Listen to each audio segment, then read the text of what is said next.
Now the serpent was more cunning than any beast of the field which the Lord God had made. Has God indeed said, "You shall not eat of every tree of the garden"? And the woman said to the serpent, We may eat the fruit of the trees of the garden, but of the fruit of the tree which is in the midst of the garden, God has said, You shall not eat it, nor shall you touch it, lest you die. Then the serpent said to the woman, You will not surely die, for God knows that in the day you eat of it your eyes will be opened, and you will be like God, knowing good and evil. So when the woman saw that the tree was good for food, that it was pleasant to the eyes, and a tree desirable to make one wise, she took of its fruit and ate. She also gave to her husband with her, and he ate. Then the eyes of both of them were opened, and they knew that they were naked, and they sewed fig leaves together and made themselves coverings. And they heard the sound of the Lord God walking in the garden in the cool of the day, and Adam and his wife hid themselves from the presence of the Lord God among the trees of the garden.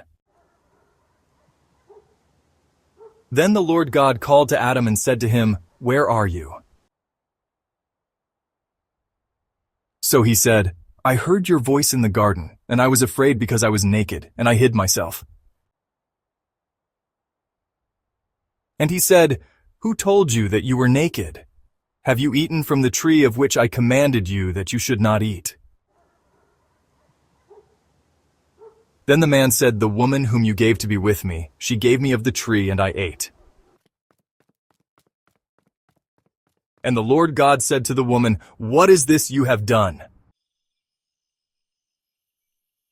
The serpent deceived me, and I ate.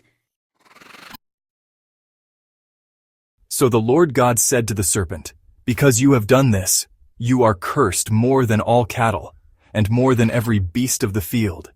On your belly you shall go, and you shall eat dust all the days of your life. And I will put enmity between you and the woman, and between your seed and her seed. He shall bruise your head, and you shall bruise his heel. To the woman he said, I will greatly multiply your sorrow and your conception. In pain you shall bring forth children. Your desire shall be for your husband, and he shall rule over you. Then to Adam he said, Because you have heeded the voice of your wife, and have eaten from the tree of which I commanded you, saying, You shall not eat of it. Cursed is the ground for your sake. In toil you shall eat of it all the days of your life. Both thorns and thistles it shall bring forth for you, and you shall eat the herb of the field. In the sweat of your face you shall eat bread till you return to the ground. For out of it you were taken. For dust you are, and to dust you shall return. And Adam called his wife's name Eve, because she was the mother of all living. Also for Adam and his wife, the Lord God made tunics of skin and clothed them.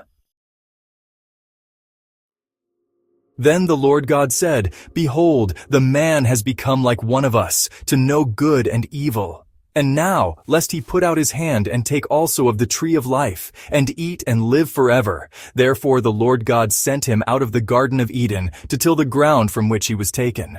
So he drove out the man, and he placed cherubim at the east of the Garden of Eden, and a flaming sword which turned every way, to guard the way to the tree of life.